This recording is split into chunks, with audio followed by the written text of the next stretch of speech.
একটা কথা মিলিটারিদেরকে বলুন, তোমরা হারামের সঙ্গে কেন জড়িয়ে আছো? সোনার বদলে সোনা, চাঁদির বদলে চাঁদি, খেজুরের বদলে খেজুর, লবণের বদলে লবণ, এইভাবে কেনা নেওয়া দেওয়া করা হারাম। এটা তো সুদ। কেন তোমরা সোনা দিয়ে সোনা কিনছো, চাঁদি দিয়ে চাঁদি কিনছো? এটা হারাম কাজ কেন করছো তোমরা? আপনি বলুন না একবার। আপনি বলতে গেলেই এতগুলো সাহাবী এই হারাম কাজ থেকে বেঁচে যাবে, এরা অন্যায় কাজ করছে, এরা হাদিসের উল্টো কাজ করছে, এটা মুনকার। হযরতে মুআবিয়া একটু মাথাটাকে খাটিয়ে খুটিয়ে পরক্ষণে জবাব দিয়ে বলছেন, ইন্নী লাম আরা ফিহি বাসান। আবু দারদা ভাই, আপনি এটাকে হারাম বলছেন, এটা চলবে না বলছেন, কিন্তু আমি মুআবিয়া বলছি এমন করে লেনদেন করাতে কোনো অসুবিধা নাই। এটা যদি সাহাবীরা করে তো করতেই পারে, কাজে আপনি এদেরকে নিষেধ করবেন না। তখন হযরতে আবু দারদা বলছেন, ইন্নী উহাদ্দিসুকা হাদিসান নবী ও আনতা তুহাদ্দিসুনি বিনাফসিকা। আমি আপনাকে রাসূলুল্লাহর হাদিস বলছি আর আপনি আমাকে আপনার মনের কথা বলছেন। আমি বলছি এটা হারাম রাসূলের হাদিস থেকে, আর আপনি বলছেন আমার মন বলছে এটা হারাম নয়, এটা করা যাবে। তাহলে এই মুনকারের সঙ্গে আপনিও জড়িয়ে আছেন। সুতরাং এমন মুনকার থেকে আমাকে বাঁচতে হবে কি করে? সাথে সাথে আবু দারদা তাকে শুনিয়ে বলছেন, ফাইন্নী লাম ওসাকিনুকা ফি বালাদিন আনতা ফিহা। হে মুআবিয়া, আপনার মতো লোক, যে লোকটা রাসূলুল্লাহর হাদিসকে অগ্রাহ্য করে, যেই লোকটা রাসূলুল্লাহর হাদিসকে অন্য তর্জমা করে, তার গলত ব্যাখ্যা বিশ্লেষণ করে শোনাই এবং মানুষকে একটা মন্দ কাজ থেকে রহিত করে দিতে পারে না, আপনার মতো নেতা যে দেশের মাটিতে থাকবে, সেই দেশের মাটিতে আমি যতদিন বাঁচব ততদিন আর বাস করব না, আপনার কাছেই থাকবো না, আপনার ধারেই যাব না। আপনি যে দেশে থাকবেন সে দেশ থেকে অনেক দূর এলাকায় চলে যাব, যেখানে আমার ঈমানকে খাতরা হবে না, যেখানকার লোকেরা মন্দ কাজ করবে না। চিন্তা করেন, ইনি একজন সাহাবী, ইনি একজন সাহাবী, দুজনে মতবিরোধ। তিনি নিজেকে কিভাবে সরিয়ে আনছেন যে এখানে মুনকার হয় আর আপনি মুনকারকে সমর্থন করেন, সুতরাং আপনার মতো লোকের সঙ্গে আমার বসবাস হবে না।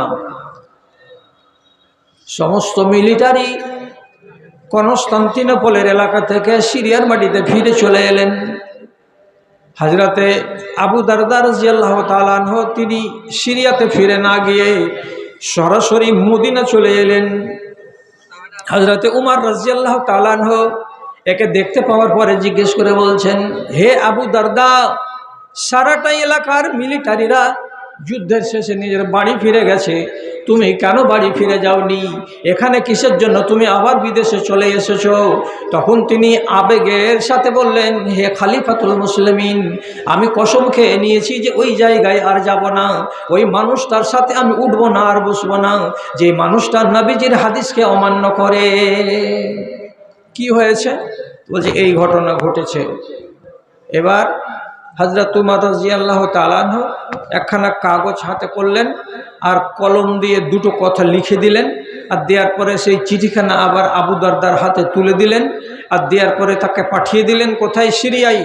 যাও আবু দারদা, তোমার মতো একটা নেককার মানুষ যদি কোনো এলাকায় না থাকে তো তাহলে সেই এলাকাটার কোনো মূল্য থাকে না, ওজন থাকে না, ধার থাকে না, ভার থাকে না।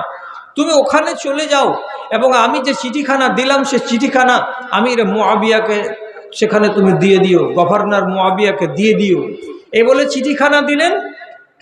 আবু দারদা সেই চিঠিখানাকে যখন দিয়ে দিলেন হযরতে মুআবিয়ার হাতে, তখন হযরতে মুআবিয়া মাথাটাকে নিচু করলেন, আর করার পরে তিনি নিজের সম্মতি জ্ঞাপন করে বলছেন, আবু দারদা, তোমার সিদ্ধান্তটা ঠিক আছে, আমার সিদ্ধান্তটা ভুল আছে।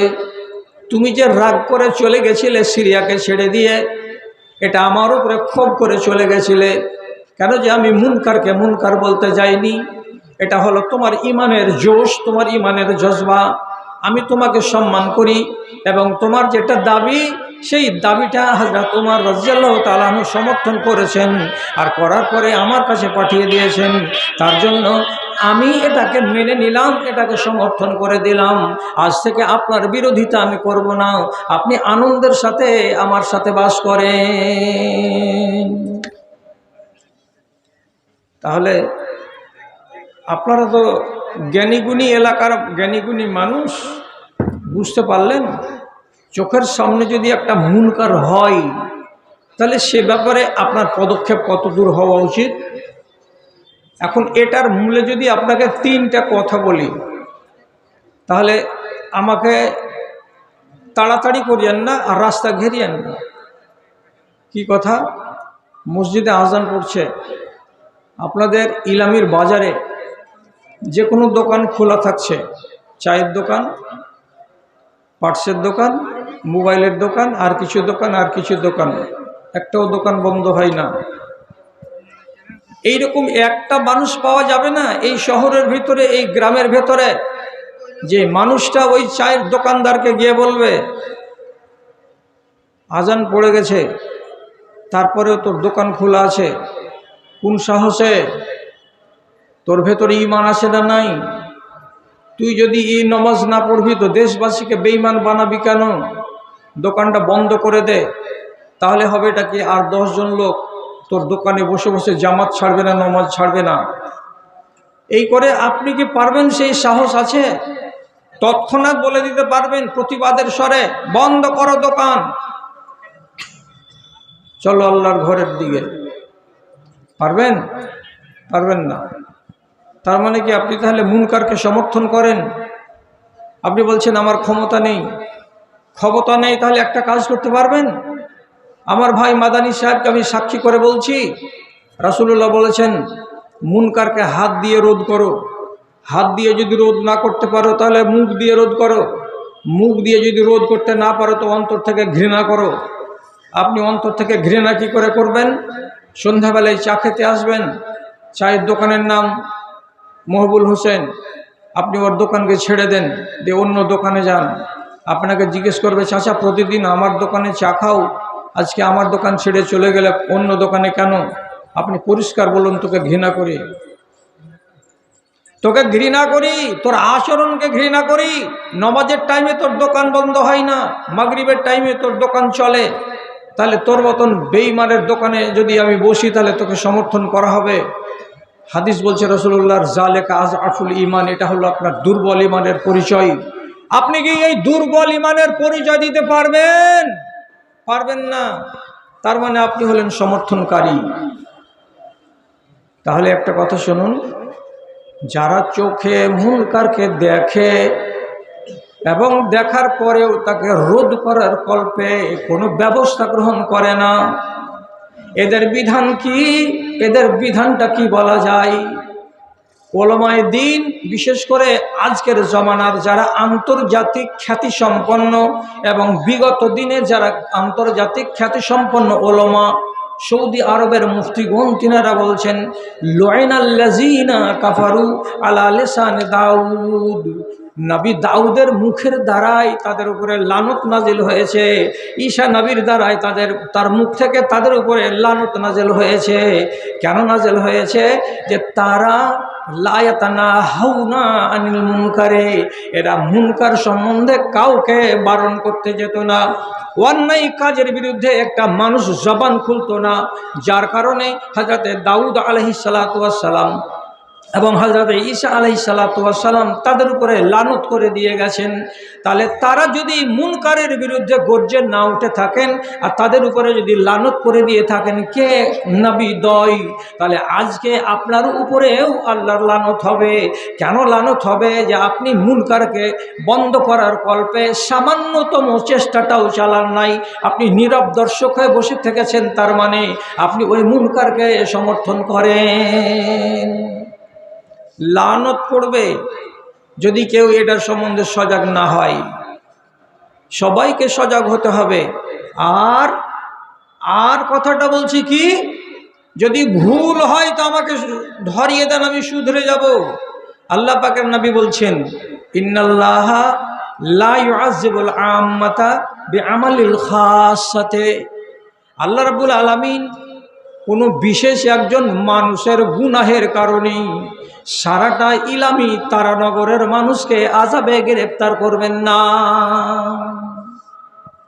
চারটা লোক আছে নষ্টা, এরা বজ্জাত।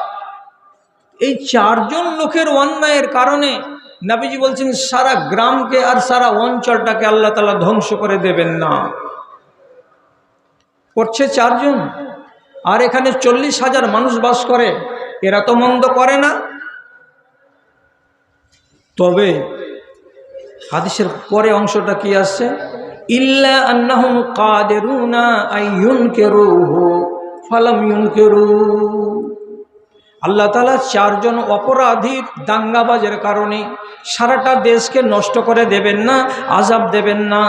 তবে দিয়ে দেবেন কখন, যখন সেই দেশের মানুষেরা ওই দাজ্জালগুলোকে, ওই শয়তানগুলোকে, ওই মারদুদগুলোকে, ওই সমাজের কীটগুলোকে এরা রুখে দিতে পারবে, এদের হাতকে বেঁধে দিতে পারবে, এদেরকে শাসন করতে পারবে, এদের সায়স্তা করতে পারবে। অথচ তারা যদি সায়স্তা না করে, তারা যদি নীরব ভূমিকা পালন করে, তো নবীজি বলছেন হাল্লা আলাইহিমুল আযাব। তখন চারজন লোকের গুনাহের কারণে সারা দেশের মানুষের উপরে আল্লাহর আযাব হালাল হয়ে যায়। সারাটা দেশের মানুষকে তখন আযাব পোহাতে হয়।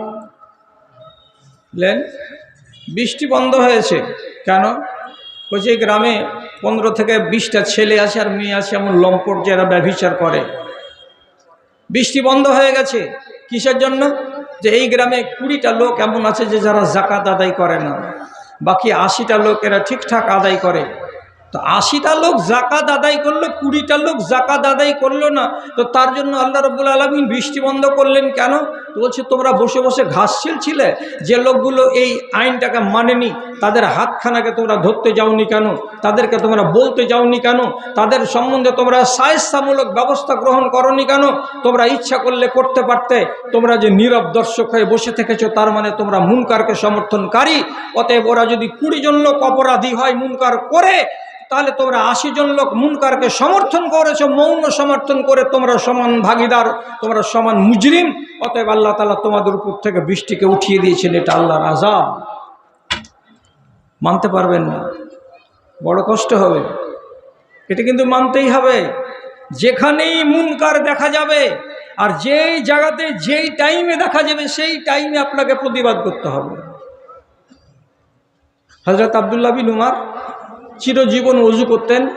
তো উনার ওযু করার নিয়ম হলো কি, চোখের বাহিরে পানি দিয়ে ধোয়া নয়, চোখের ভিতরে পর্যন্ত পানি পৌঁছে দেওয়া, এটা উনার মশলা। কথা বুঝিয়েন ভালো করে। চোখের ভিতরে পর্যন্ত পানি পৌঁছাতে হবে, না হলে ওযু হবে না। এই জন্য তিনি প্রত্যেক ওযুর কালে চোখে পানি এমন করে চোখটাকে খুলে পানির ছিটা দিতেন, দিয়ে চোখের ভেতরে পানি পৌঁছাতেন, আর এই করে ওযু করতেন। শেষ বয়সে বেচারি 2 চোখের অন্ধ, আর দেখতে পাচ্ছেন না। তিনি হেল্পার নিলেন, সহযোগী নিলেন কাকে? একজন প্রসিদ্ধ তাবেঈ, তার নাম মুজাহিদ রাহিমাহুল্লাহকে। উনি কোনো গ্রামে যেতেন তো সাথে আছেন কে? তো মুজাহিদ। কোনো মসজিদে গেছেন, এখান থেকে ওই গ্রামে সাথে আছেন কে? তো মুজাহিদ রাহিমাহুল্লাহ। সর্বত্রই সব জায়গায় তিনি মুজাহিদ রাহিমাহুল্লাহকে সাথে করে নিয়ে সঙ্গী হিসাবে যেতেন। একদিন হাঁটতে হাঁটতে হাঁটতে হাঁটতে বাড়ি হলো ইলামি। উনি চলে গেছেন 12 কিলোমিটার দূরে পাকুড়ের এলাকায় কোন একটা মসজিদে। চলো ভাই আজান পড়ে গেল, তো যাই আমরা নামাজ পড়তে যাই।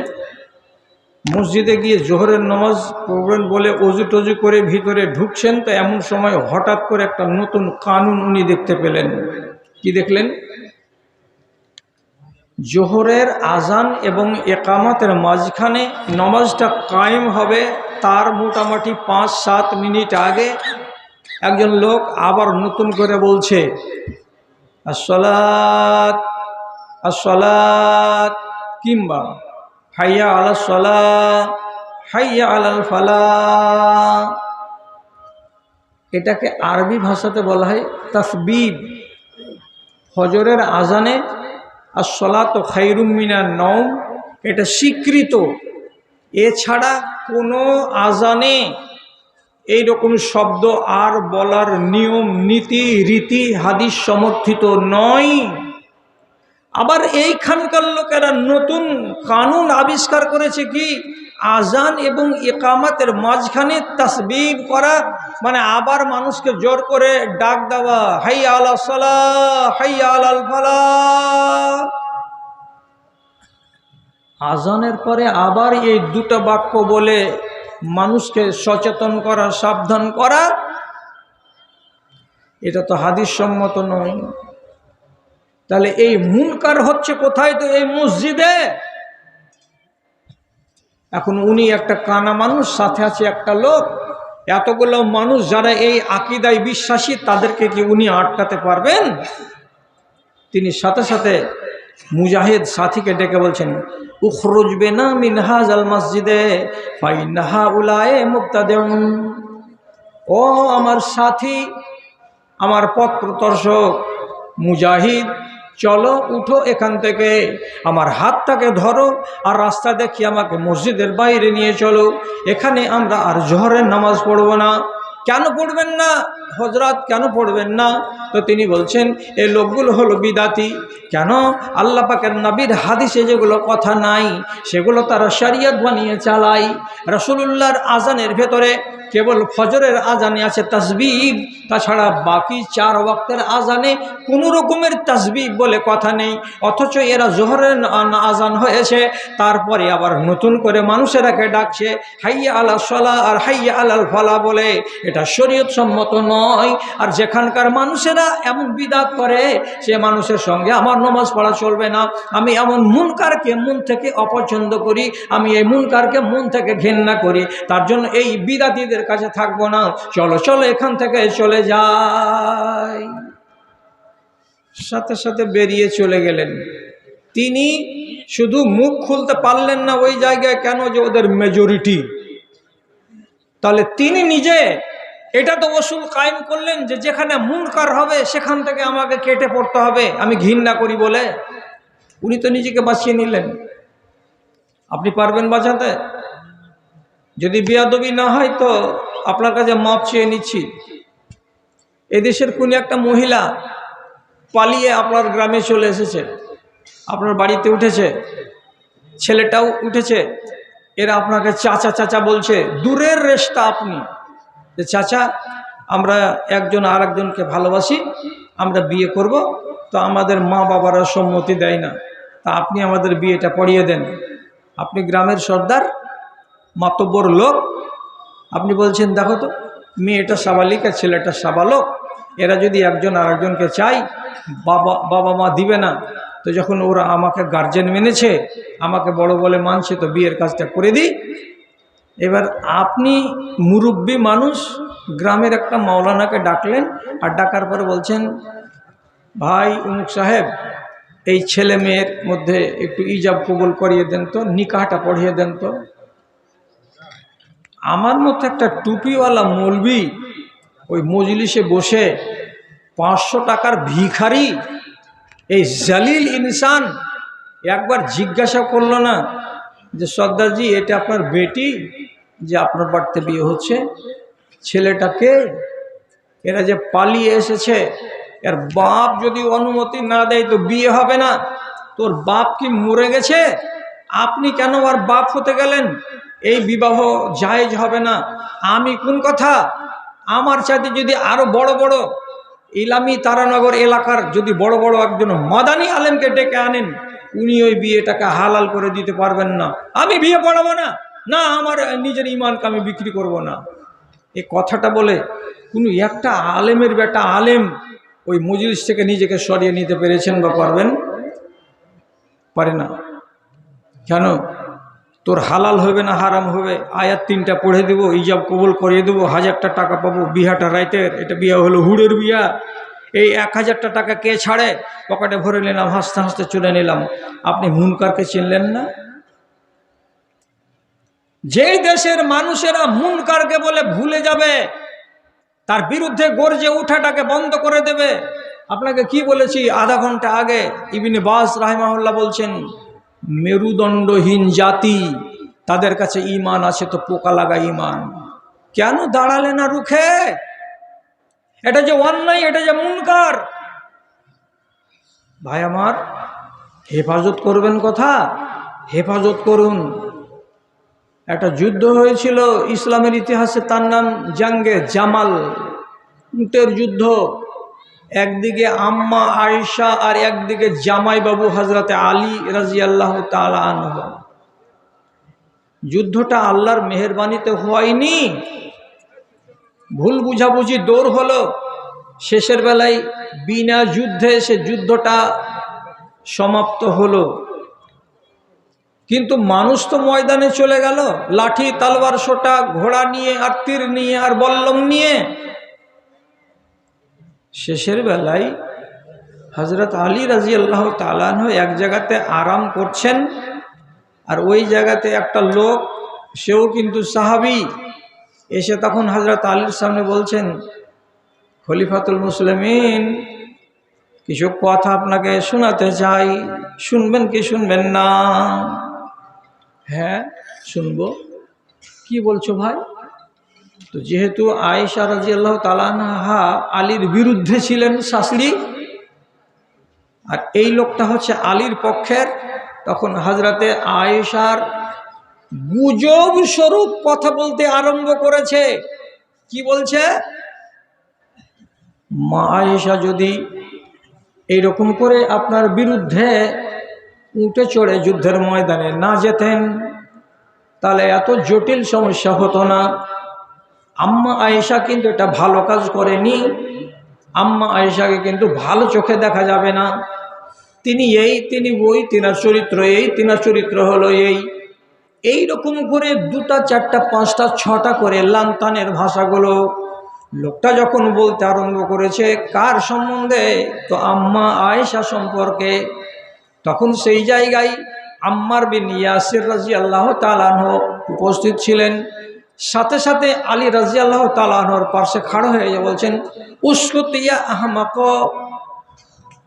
এই আহমক, একবারে জবানটাকে বন্ধ করে দে, একদম মুখে তালা লাগিয়ে দে।